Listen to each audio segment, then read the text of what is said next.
Vous expliquer une expérience que j'ai fait. On était à Biarritz là-bas et puis vous connaissez la mer de Biarritz à la JT. Et puis j'étais en train de jouer dans l'eau avec mon frère et puis Inas. Et il y a une vague qui m'a emporté. Et puis comme la vague m'a emporté, quand je me suis relevée, j'ai dit à mon frère j'ai plus pied. Quand mon frère il a essayé de me rattraper, il n'a pas arrivé. Et donc les vagues m'ont emporté au plus loin. Et puis je sais pas nager. Et donc le seul recours c'était de prier le Seigneur. Donc je priais le Seigneur de tout mon cœur pour qu'il puisse envoyer quelqu'un, pour qu'il puisse venir m'aider. Et puis où c'est que j'étais dans les vagues, c'était vraiment loin, donc personne ne pouvait être là. Personne ne pouvait être là aussi calme que cette personne qui est arrivée. Quand je me suis retournée, il y avait un petit vieux.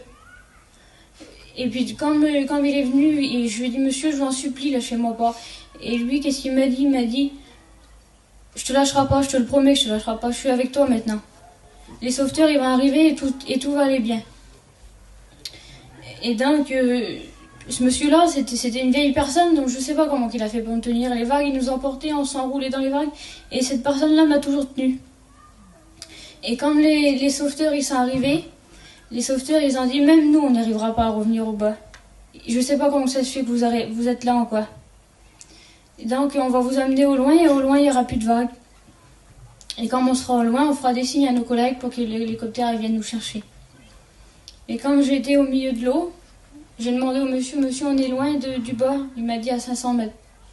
Quand j'étais à 500 mètres de l'eau, je vous assure, je paniquais. Même s'il y avait les sauveteurs, je paniquais quand même.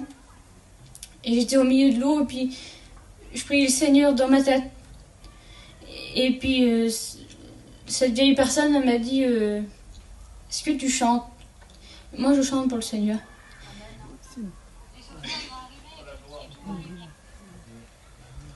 Et je lui dis oui.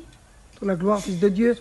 Il m'a dit, tu chantes quoi? Je lui ai dit, j'ai chanté cantiques parce que je suis chrétienne évangélique. Amen. Il m'a demandé de chanter, mais c'était pas possible. J'étais au milieu de l'eau et je paniquais de trop, c'était pas possible. Et quand l'hélicoptère est venu me chercher, le vieux là, il m'a dit, vas-y, monte d'abord dans l'hélicoptère parce que c'était chacun son tour. Et moi je lui dis, ben non, tu m'as déjà sauvé, tu m'as déjà emmené jusqu'ici, alors vas-y en premier dans l'hélicoptère. Et comme le monsieur il est parti dans l'hélicoptère, quand je suis arrivée, moi on est obligé, quand il nous pose avec l'hélicoptère, on est obligé d'aller à l'infirmerie. Et comme je suis arrivée dans l'infirmerie, j'ai dit, monsieur, est-ce qu'il y a quelqu'un qui est venu ici? Avant moi, une vieille personne. Et l'infirmier m'a dit non. Pourquoi? J'y avais quelqu'un, monsieur, avec moi dans l'eau. Il dit, il n'y a personne qui a descendu de l'hélicoptère. Et donc, moi, je me dis, bah, c'était peut-être un autre infirmier qui était là avant. Et comme je sors, je demande à mes frères et puis à Inès qui était là. Je lui dis, est-ce qu'il y a quelqu'un qui a sorti de l'hélicoptère? Une vieille personne. Ils m'ont dit non. J'ai cherché ce vieux-là. Je l'ai cherché partout. Il n'était pas là. Alors j'ai la conviction que c'était un ange. Amen, amen. Il m'a envoyé un ange pour me sauver. Vous savez que j'ai plein d'attaques en ce moment. Et comme j'étais dans l'eau et que je priais le Seigneur, l'ennemi parlait à mon oreille et puis disait, arrête, prends ta respiration plutôt. Regarde, tu coules. Il t'aide pas. Regarde, arrête, tu coules.